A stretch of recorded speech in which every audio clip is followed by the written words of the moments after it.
tenido contacto, ya sea ahorita o en el pasado, ¿ok? ¿Qué es importante de esta intradermoreacción de Montenegro, aparte de que es una prueba inmunológica de hipersensibilidad tardía? Que va a tener resultados positivos para dos leishmanias, pero o sea, para dos presentaciones clínicas, pero para una no. La leishmania cutánea va a tener positiva, va a salir positiva. Eso quiere decir que sí, va a tener el parásito y todo chévere. La mucocutánea también sale positiva, pero esta prueba no nos sirve para ver la forma cutánea difusa. ¿Por qué? Porque la forma cutánea difusa, justo les había comentado que sobre todo le da a los inmunosuprimidos. Y si son inmunosuprimidos, su inmunidad, o sea, su respuesta celular no va a ser efectiva. Por eso sale negativa, a pesar de que de repente sí ha tenido la leishmania. Y entonces de repente les preguntan eso, ¿cuál es la prueba que sale negativa en la intradermoreacción de Montenegro? O sea, ¿cuál leishmania sale negativa? La cutánea difusa. ¿Ya, chicos? Ahora, malaria rápidamente y las cosas más importantes nada más de malaria. También va a ser un protozoario del género Plasmodium. En este caso el vector va a ser Anopheles, ¿ok? De la malaria. Es un hemoparásito intracelular, ¿ya? Siempre la malaria la van a ver dentro de la célula.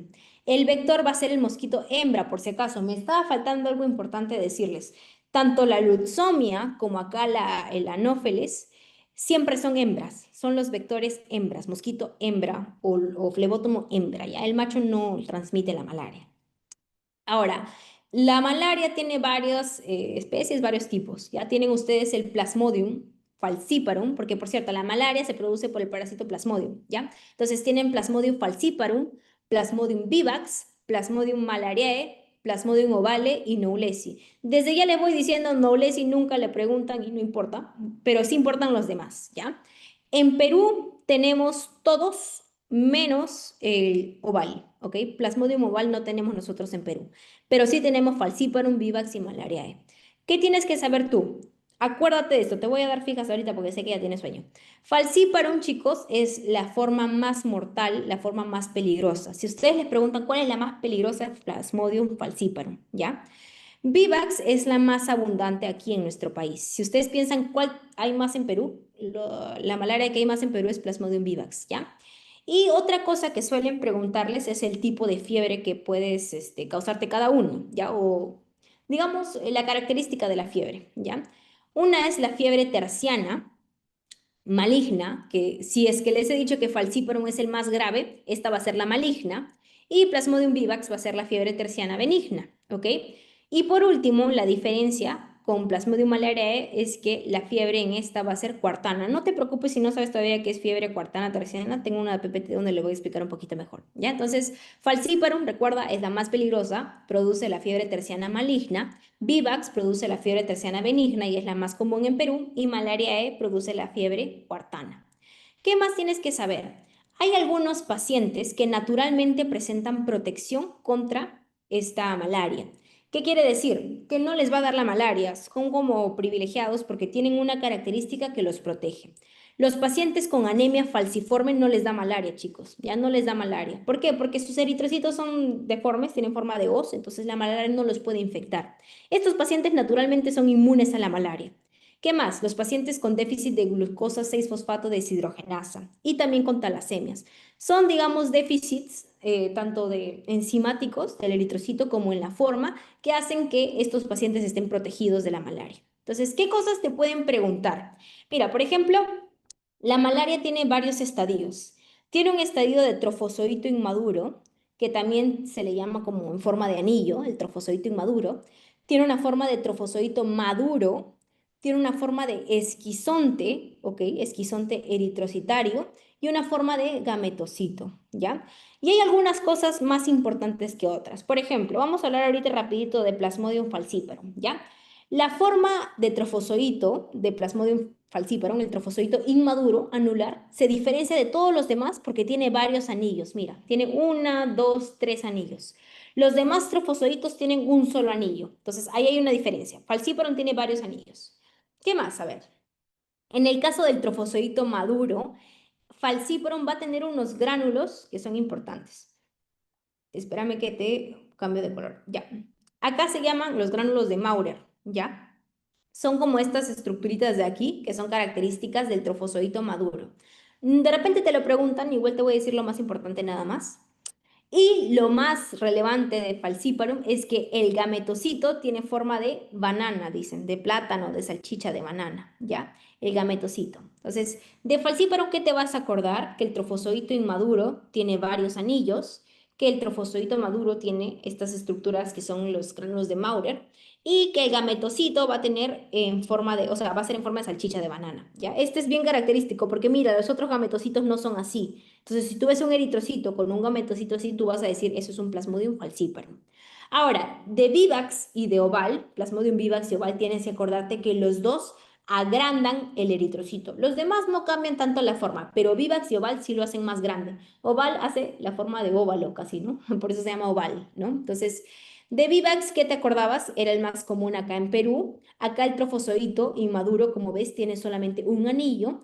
Y acá son característicos los gránulos de Schüffner, ¿ya? O de Schüffner, así se llaman. Estos gránulos que ves en el trofozoito maduro son los gránulos de Schüffner y le pertenecen a Plasmodium vivax, ¿ok? Por otro lado, oval, como les digo, tiene forma de óvalo, no es tan relevante. Y de repente les preguntan de malariae, ¿ya? Plasmodium malariae, chicos, va a tener una característica, que es que el trofozoito maduro, que es este de aquí, recuerda, el de arriba es el inmaduro, este es el maduro. El trofozoito maduro puede estar en forma de banda o también puede estar como que comprimido, por así decirlo, o sea, en forma de circulito. No es tanto un anillo como tal, sino está como que medio un circulito. Entonces, acá es característico la forma de banda. ¿Y qué más? Que su esquizonte, el esquizonte de Plasmodium malariae, tiene forma de roseta o disposición de roseta. Entonces, esas son como que las cositas que les pueden preguntar, si es que se malea un poco el doctor, no creo, pero por si acaso. Y ahora sí, algo que sí es importante que conozcan es el ciclo biológico de malaria. Creo que ya en 20 minutos acabamos, chicos, lo prometo. Ya, a ver, el ciclo biológico de malaria. Miren, primero, como les dije, la hembra anófeles va a picar al ser humano. Y cuando le pica, le va a inyectar los esporozoitos. Esta va a ser la forma infectiva, ya, los esporozoitos. Entonces, ¿qué pasa? El esporozoito viene, que es la forma infectiva que inyecta la anófeles, y llega directamente a los hepatocitos, los va a parasitar. Y cuando llega al hepatocito, chicos, ya no se va a llamar hepatocito. Si es que yo tengo un hepatocito infectado por malaria, por el esporozoito de malaria, le llamo esquizonte hepático. Así se llama ya, esquizonte hepático. ¿Qué sucede? Ese esquizonte hepático dentro va a cambiar de forma, ya no va a ser esporozoito, se va a llamar merozoito. ¿Por qué? Porque el merozoito es la forma replicativa. Entonces, si se dan cuenta, se van replicando muchos merozoitos hasta que llega un punto en el que el hepatocito se satura y se rompen y se liberan muchos merozoitos, ¿ok? Todo esto que les he descrito, chicos, es el ciclo esquizogónico. Es el ciclo en el que se forma el esquizonte hepático. Este también se le llama ciclo exoeritrocitario. Si te das cuenta, estamos en el hepatocito, no estamos en el eritrocito, ¿ok? Entonces, tenemos múltiples merozoitos que rompen el esquizonte hepático, se rompe y se liberan. ¿Qué sucede? Ese merozoito, chicos, ya puede invadir el eritrocito. ¿Te acuerdas que te dije que la forma inmadura del trofozoito se llama forma anular, lo que vimos los anillos que se veían? Entonces, viene el merozoito, se infecta a un hematíe y ya se convierte en un trofozoito inmaduro. Y ese trofozoito inmaduro tiene dos caminos. O se convierte en un trofozoito maduro, ¿ok? Puede madurar, o de frente se diferencia en un gametocito. Puede tener dos caminos, como te digo. Vamos a ver el camino en el que madura. Madura el trofozoito, se hace maduro y dentro ya del eritrocito comienza a replicarse. Y si este se llamaba esquizonte hepático, este se va a llamar esquizonte eritrocitario. Entonces, se replica mucho, se replica mucho. Recuerda que la forma replicativa en el merozoito se replica y se libera, porque también va a llegar un punto en que se rompe el eritrocito. Cuando se libera, se liberan merozoitos y otra vez puede volver a infectar otro hematíes sano y se repite, se repite. Este es el ciclo eritrocitario. Pero vamos al otro ciclo que te dije, la otra posibilidad, que el trofozoito inmaduro se diferencia en un gametocito. Si se diferencia en un gametocito, puede ser un gametocito hembra o un gametocito macho, ¿no? Entonces, se diferencia en gametocitos y este gametocito, chicos, es el que se va a comer la anófeles, ¿ok? Te va a picar, viene una anófeles, entre comillas, sana y a otra sana, te pica tú que estabas infectado y que en tu sangre tenías estos gametocitos y se va a llevar al gametocito hembra y al macho. Entonces, todo esto que te he hablado ahorita es el ciclo, como te digo, asexual, ¿ya? Todo esto pasa en el ser humano. Entonces, yo te pregunto, ¿Cuál será el hospedero definitivo de la malaria o de Plasmodium? Para ver si estás despierto también. ¿Cuál será el hospedero definitivo? Te estoy diciendo que el ser humano solamente se da la reproducción asexual, el ciclo asexual. Acá estamos viendo que solamente se llegó a formar los gametocitos, ¿no? Pero no ha habido ninguna reproducción sexual, ¿no? Entonces, en este caso, la respuesta es que el ser humano es el hospedero intermediario, no es el hospedero definitivo, ¿ok? El definitivo va a ser el mosquito, porque ahí se produce la reproducción sexual, ¿no? Entonces, como les digo, ¿qué pasa en el insecto? Ya vieron todo lo que pasa en el ser humano, pero en el insecto lo que va a pasar es que el mosquito, como te digo, se alimenta de la sangre, se ingiere los gametocitos y luego el microgametocito o macho fecunda al macrogametocito. Se forma el oocineto y ese oocineto se convierte en un oquiste con esporozoitos. Y otra vez, esos esporozoitos van a estar dentro del mosquito y el anófel, o la anófeles, mejor dicho, hembra, inyecta a otro ser humano sano y ese es el ciclo de la malaria, chicos. ¿Ok? Eso es lo que ustedes tienen que conocer.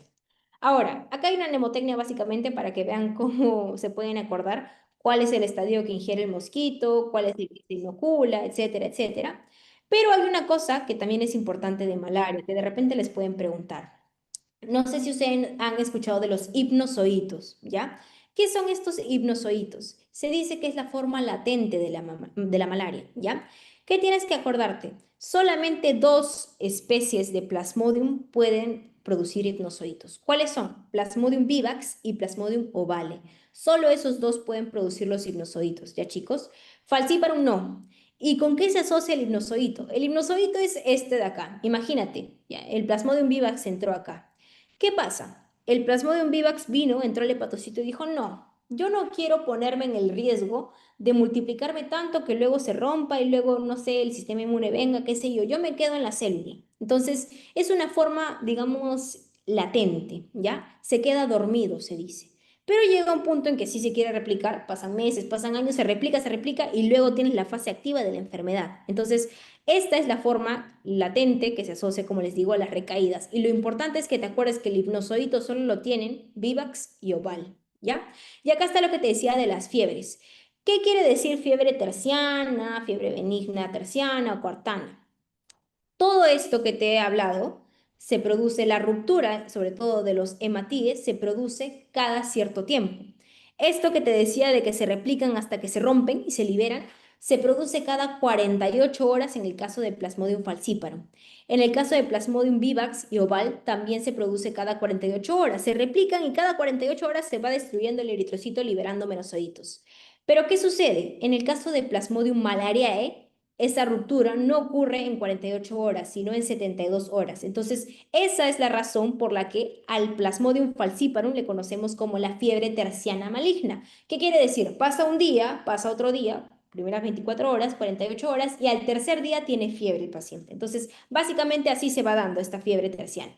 Ahora, en el caso de maligna, la diferencia es porque te dije que falciparum era el más mortal, el que era más peligroso, en cambio Vivax no era tan mortal como falciparum. Por eso, ambas producen fiebres tercianas, solo que una es maligna y la otra es benigna. Y malariae, como te digo, la ruptura del eritrocito demora un poquito más, por eso se llama fiebre cuartana. Ya, esa era la explicación, chicos. Y básicamente ya, esto no es necesario que lo sepas todo, tranquilo.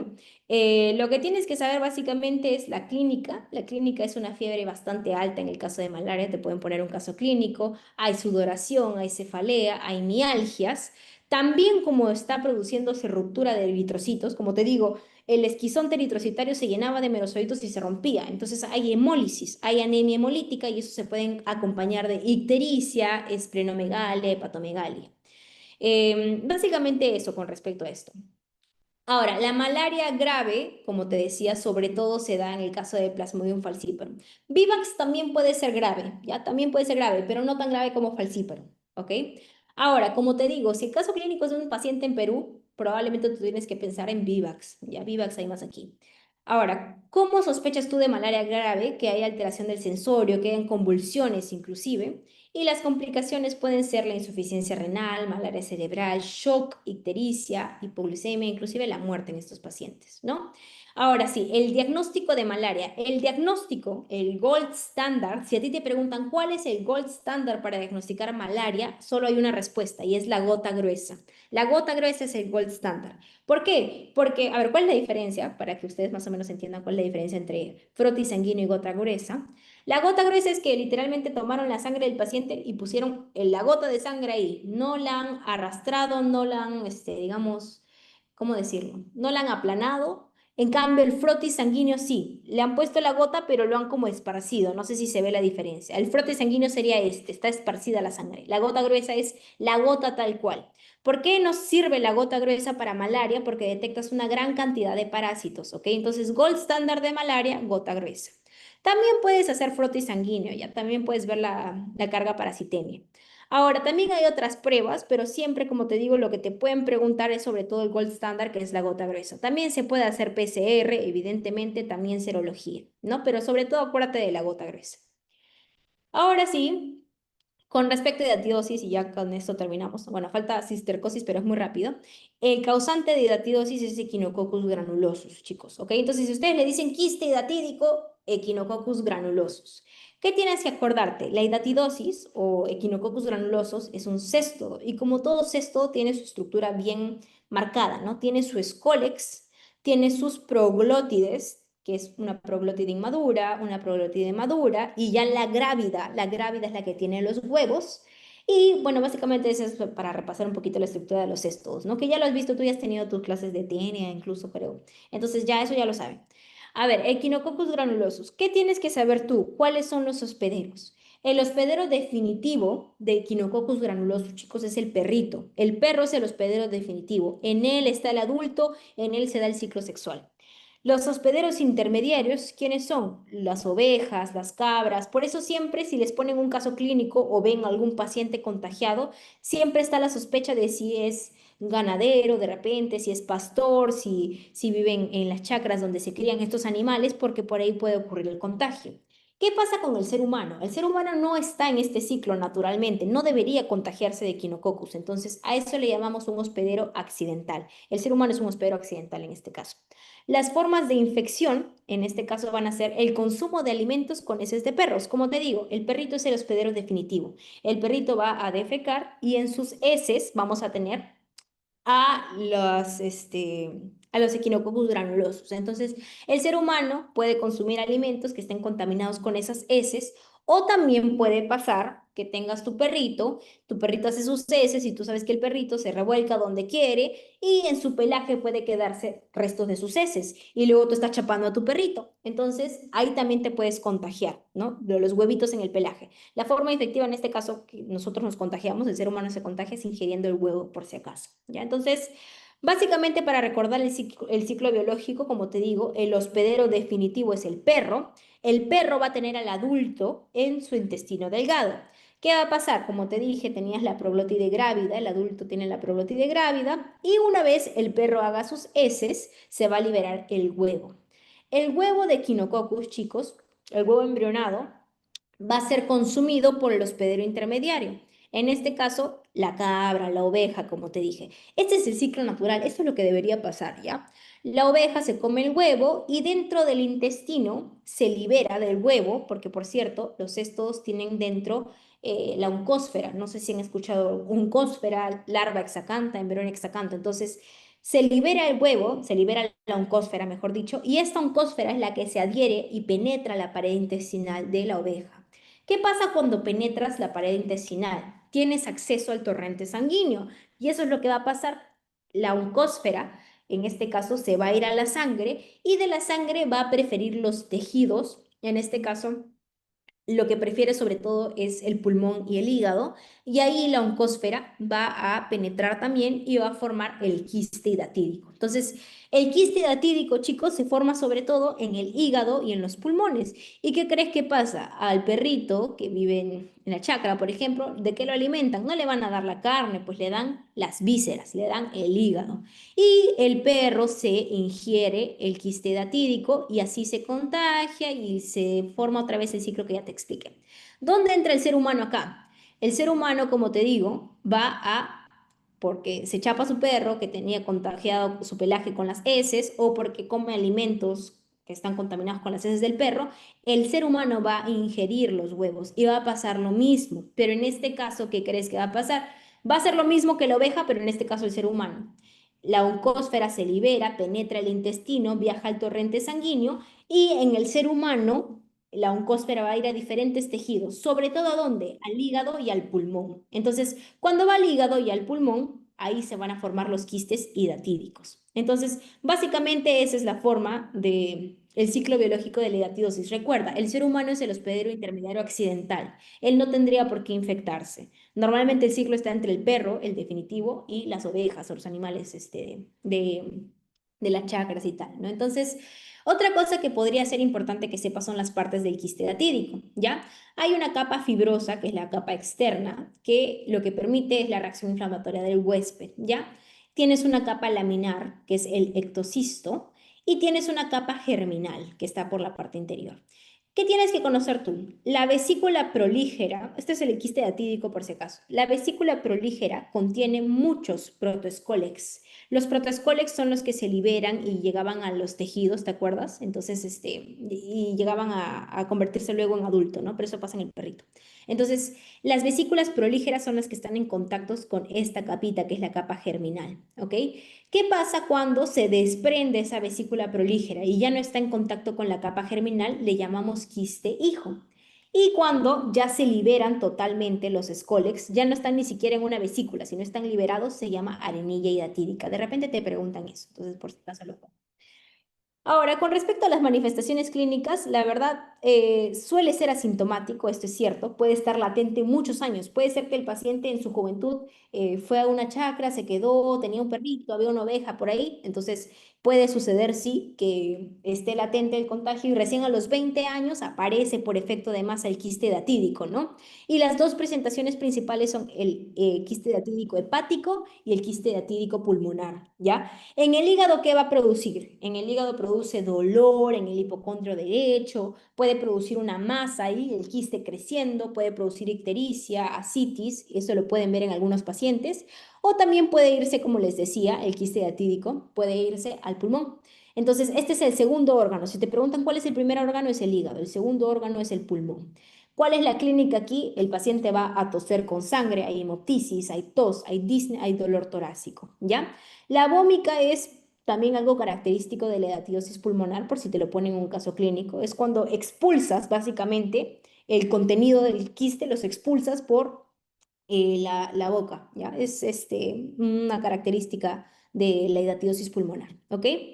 Y básicamente así se ven los quistes hidatídicos, hepáticos y pulmonar. Acá está un quiste hidatídico en el pulmón y acá en el hígado, ¿ok? ¿Cuáles son las pruebas para este Echinococcus granulosus? Tenemos las pruebas inmunológicas. La prueba de ELISA, que te detecta anticuerpos, pero tiene falsos negativos, y Western blot. En este caso, el gold standard para quiste datídico, para en general hidatidosis, es el Western blot. ¿Ya, chicos? Y ya por último, para terminar con parásito, y ya para terminar y que vayan a descansar, tenemos a la cisticercosis. Ustedes ya han estudiado Atenia solium. Yo sé que ya han visto Atenia, ya han visto la ateniasis. ¿Qué es la cisticercosis? También se produce por Taenia solium. En este caso, la diferencia es que, si bien es cierto, cuando tú estudiaste teniasis, viste que el hospedero definitivo era el ser humano y el intermediario era el cerdito, ¿no? En el cerdito estaba el cisticerco y el ser humano se comía su carne de chanchito cruda y así se contagiaba. Entonces, para teniasis, para que uno desarrolle teniasis, tienes que comerte el cisticerco. El ser humano es el hospedero definitivo que se come al hospedero intermediario, que es el cisticerco, donde está el cisticerco. En la cisticercosis no ocurre eso. En la cisticercosis, ahora el humano va a ser un hospedero intermediario accidental, ya no va a ser el definitivo. ¿Y cómo se va a contagiar el humano de cisticercosis? Porque se va a comer los huevos, ¿ok? Eso es muy importante que te acuerdes. Para que tengas tenia solium, teniasis, te comes los cisticercos y para que tengas cisticercosis te comes los huevos, ¿ya? Por vía fecal oral. Entonces, ¿cómo es que ocurre la infección por la cisticercosis? Hay tres mecanismos. Primero está la heteroinfección. ¿Qué quiere decir? el paciente, o bueno, la persona, se come un alimento que está contaminado con las heces humanas. En este caso te dije, ¿no? Imagínate que el hospedero definitivo del humano hace sus heces y bota los huevitos, y el ser humano accidentalmente se come alimentos contaminados con esas heces. Eso puede pasar. ¿Cuál es el segundo mecanismo? La persona que tiene teniasis, o sea, que se había ingerido el cisticerco y él era el hospedero definitivo, ¿ya? Imagínate que esa misma persona hizo sus heces, no se lavó bien las manos y luego se llevó la mano a la boca. Entonces, a eso se le conoce como autoinfección externa, ¿ya? Y la autoinfección interna es un poco más raro, y es que del mismo intestino, por movimientos retroperistálticos, los mismos huevos que estaban en el intestino regresan al estómago, y así es que uno se contagia, ¿ya? Entonces, esto es un poco más raro, más ocurre en las dos primeras, sobre todo la primera. Entonces, más o menos para que te acuerdes, acá está el estadio de huevo. Recuerda que la tenia solium es una tenia, igual que es un céstodo. Otro céstodo también que acabamos de ver es el Echinococcus granulosus. Tienes que acordarte que el huevo contiene el embrión. Al embrión se le conoce como embrión hexacanto, larva hexacanta, ¿ya? ¿Qué sucede? Primero tienes el estadio de huevo. Luego se libera de ese huevito el embrión con sus ganchitos, y luego se forma el cisticerco o larva en los tejidos. El cisticerco va a tener una invaginación que va a ser el escólex, ¿ya? Entonces, básicamente ese es el estadio, la forma evolutiva. Entonces, acá les he puesto el cisticerco, es la fase larvaria. Ojo, el cisticerco es una larva y que va a contener al escólex. El cisticerco luego va a penetrar el intestino y va a, digamos, se va a salir el escólex y va a convertirse luego en un adulto, ¿no? Entonces, ese es básicamente el resumen. Acuérdate, si te comes los huevos te da cisticercosis, si te comes el cisticerco te da teniasis. Entonces, ¿cuál es el ciclo biológico? Básicamente aquí empieza porque, como te dije, el ser humano tenía su tenia, ¿no? Tenía su tenia solium. En este caso, cuando el hospedero definitivo es el ser humano, el escólex está en el intestino. Y acá la tenia tiene un montón de proglótides, un montón de proglótides. Ahí están los adultos. ¿Qué pasa? El ser humano con teniasis, por tenia solium, hace sus heces y libera en las heces proglótides grávidas y los huevos. Lo normal es que este pobre cerdito, que nada tenía que ver, todo inocente, esté comiendo su pasto, y en este caso el ser humano ha sido el cochino que ha hecho sus heces en el pasto, ¿no? Entonces, el cerdito se come los huevos que botó el ser humano, y luego de ese huevo sale la oncósfera, ¿te acuerdas? Salía la oncósfera. La oncósfera es capaz de atravesar la pared intestinal, y recuerda, siempre que se atraviese el intestino vas a tener acceso a la circulación. Entonces, cuando llega la sangre, tiene una predilección por el tejido muscular. En el caso del cerdito, se va al tejido muscular, como te dije, acá tienes ya la larva cisticerco, mira cómo te dije, está la imaginación del escólex, ahí se ve la larva cisticerco, y ahí va a estar el cisticerco. ¿Qué pasa? El ser humano se come su chancho mal cocido y así se contagia. Este es el ciclo natural de la teniasis. Ser humano, hospedero definitivo, y cerdo, hospedero intermediario, ¿ya? Y así debería ser. Pero ¿qué sucede? En la cisticercosis no pasa eso, como te digo. En la cisticercosis, el ser humano mismo se va a comer el huevo, ya sea porque no se lavó bien las manos, si llevó la mano a la boca con sus propias heces o por otros mecanismos, se come los huevos embrionados, y lo mismo que pasa en el cerdito ahora va a pasar en el ser humano. Se libera la oncósfera, y la oncósfera va a penetrar la pared intestinal y va a irse a la circulación. Cuando está en la circulación va a tener afinidad por múltiples tejidos, pero el que quiero que te acuerdes es el tejido del sistema nervioso. También se va a los ojos, al tejido celular subcutáneo, pero le gusta mucho el sistema nervioso. Y ahí es donde va a producir la cisticerco, la larva cisticerco, en el tejido nervioso. A eso se le conoce como la famosa neurocisticercosis, que es la forma más frecuente y más grave del sistema, bueno, que afecta al sistema nervioso central, ¿no? Entonces, ¿cuál es el cuadro clínico de la neurocisticercosis? Puede presentar el paciente epilepsia, hipertensión intracraniana. Pueden haber otros síntomas que pueden ser tanto la cefalea, vómitos, alteración del sensorio. Y lo importante aquí es que de la larva cisticerco tienes dos formas. ¿Ya? La larva cisticerco tiende a ser esta, ya parece un huevo frito. Esta es la larva cisticerco. Así se ve el cisticerco, ¿ya? Pero hay una otra forma, que es la forma racemosa, que es esta de aquí, en la que van a haber múltiples quistes, ¿ya? No va a ser como una larva cisticerco normal, la forma racemosa. Hay múltiples quistes que tienen forma de racimo, se dice, y no tienen escólex. Esta forma, la forma racemosa, está sobre todo asociada a que tiene un peor pronóstico, ¿ok? Por otro lado, no solamente hay neurocisticercosis, como te digo, el cisticerco, o sea, en sí la oncósfera cuando está en la sangre ya se puede ir a cualquier tejido y en el tejido es que se convierte en cisticerco. Si se va al ojo, lo que te va a producir es ceguera. Si se va al tejido celular subcutáneo, se producen nódulos indoloros, pero esta es una forma un poco más benigna. Y si se va al músculo, así como en el cerdito se va al músculo, también se puede al músculo en el ser humano, ¿no? Entonces, esa forma normalmente es asintomática, pero igual puede causar dolores, ¿no? Y calambres. Y bueno, chicos, eso es básicamente lo que tenía para decirles. Acá están básicamente las formas, las fases evolutivas de la larva, ¿ok? De la neurocisticercosis cerebral sobre todo. Ya hay una fase vesicular donde la larvita está viva. Mira, acá está, como te digo, la larva cisticerco siempre tiene su vesícula con su escólex ahí envaginado. Tienes una fase ya 2, que es la fase coloidal, donde el parásito muere y cuando muere el parásito se forma una respuesta inflamatoria muy, muy, muy, muy grande. Incluso puede haber una muerte en el paciente. Luego una forma granular en la que ya como que se mineraliza, se calcifica. Y por último, ya cuando ya llega la calcificación, se hace más chiquita y se queda una cicatriz. Y esta fase 4 o calcificada es la que se asocia a epilepsia, ¿ok? Entonces, aquí ya el cisticerco murió, como les dije. La forma, digamos, de inflamación intensa, donde hay mayor respuesta inflamatoria, es la forma coloidal, ¿ok? Eso básicamente para que tengan en cuenta. Pero de cisticercosis, lo más importante que deben acordarse es que para que te des cisticercosis te comes los huevos, diferente a la teniasis en el que te comes los cisticercos. Que se acuerden eso, que se acuerden cuál es el hospedero definitivo. En este caso, en la teniasis normalmente es el ser humano el hospedero definitivo, pero en la cisticercosis es el hospedero intermediario accidental. ¿Ok, chicos? Y listo, eso sería todo por el repasito de hoy, chicos. Más bien los felicito por haberse quedado. Yo sé que ya es súper tarde y ya deben tener sueño, así que ya les digo que descansen, no se queden hasta tan tarde y les mando los mayores de los éxitos para su examen de mañana. Confíen mucho, mucho, mucho en ustedes, ¿ok? En unos momentos les voy a pasar la diapositiva por el grupo. Ya, chicos, más bien muchas gracias por haberse quedado hasta ahorita. Mucha, mucha suerte en su examen de mañana. Recording stopped. Cualquier duda ya saben, me pueden escribir, no hay ningún problema. Nos vemos, que les vaya muy bien. Chao.